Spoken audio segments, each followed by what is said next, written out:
నమస్తే అండి. ఈరోజైతే మనం సింపుల్గా టేస్టీ అయిన నిమ్మకాయ పులిహోర అండి ఒక 1/2 కేజీ రైస్ తోటి చేసుకుందాం. చూడండి, దీనికి కావాల్సిన పదార్థాలు: పచ్చిమిరపకాయలు అండి, ఒక 7 పచ్చిమిరపకాయలు ఇలా నిలువుగా చీరుకొని మజ్జిగ కోసి పెట్టుకున్నాను.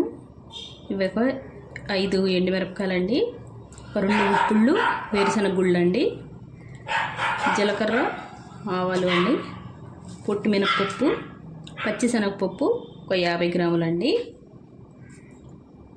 చూడండి, 3 పెద్ద సైజు నిమ్మకాయల రసం తీసుకొని ఉంచుకున్నాను. అలాగే ఒక గుప్పుడు కరివేపాకు అండి, నూనె. ఇంతేనండి పదార్థాలు. చాలా సింపుల్గా చేసుకుందాం. రానాళ్ళకైతే ఈజీగా చేసుకోవచ్చు. ఈ వీడియో చూసి ఇప్పుడు ముద్ర పెడదాం ఎలా చేయాలో. చూడండి, బాండి పెట్టుకున్నాను. ఇందులోకి తగినంత నూనె వేసుకుందామండి. పులిహోరకి కొద్దిగా నూనె ఎక్కువ ఉంటేనే బాగుంటుందండి పులిహోర. నూనె అయితే కొద్దిగా వేడెక్కాలి.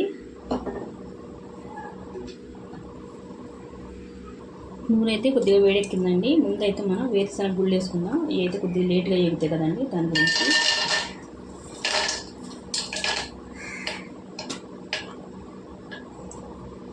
మనం అన్నం వండుకొని రెడీగా పెట్టుకుంటే 10 నిమిషాల్లోనే చేసేసుకోవచ్చండి పులిహోర. పిల్లలు కూడా స్కూల్ బాక్స్ కింద కూడా కట్టవచ్చు, తొందరగా అయిపోద్ది. కొద్దిగా అయితే వేగాలండి గుళ్ళు. చూడండి, పల్లీలు అయితే కొద్దిగా వేగాయి కదా. అయితే మనం ఇందులో మినప్పప్పు వేసుకుందామండి. మినప్పప్పు పచ్చిశనగపప్పు అండి, అలాగే మినప్పప్పు కూడా వేసేసుకుందాం.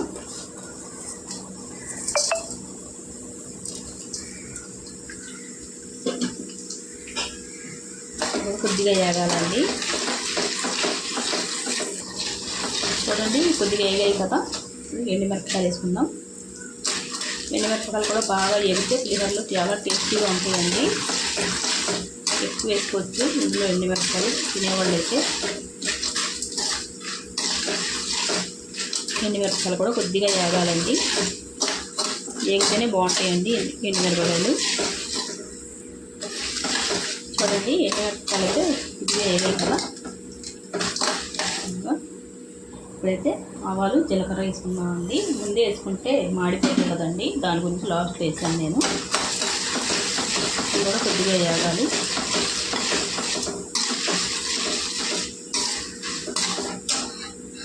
ఇప్పుడైతే మనం పచ్చిమిరపకాయలు కూడా వేసేసుకుందామండి.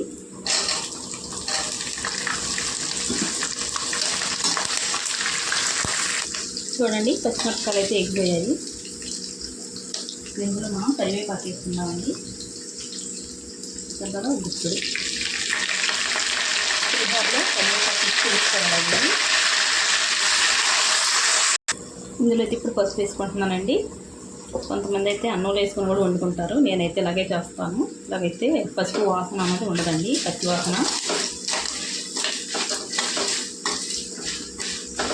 ఇలా పక్కన తీసుకుంటే సరిపడుతుంది. అయితే మనం స్టవ్ కట్టేసుకుందాం.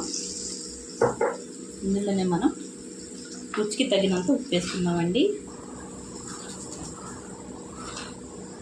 తక్కువ తింటే తక్కువ వేసుకోండి ఉప్పు, ఎక్కువ తింటే ఎక్కువ వేసుకోండి. నేనైతే అన్నంలో కొద్దిగా వేసానండి, అందుకని ఇందులో కూడా వేసుకుంటున్నాను నేను. ఒకసారి రసం తీసుకుందాం అలా కలిసేలాగా.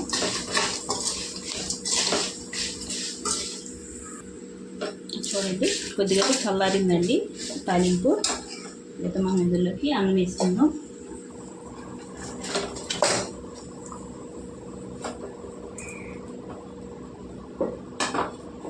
నేనైతే సోనా మసూరి తీసుకున్నానండి.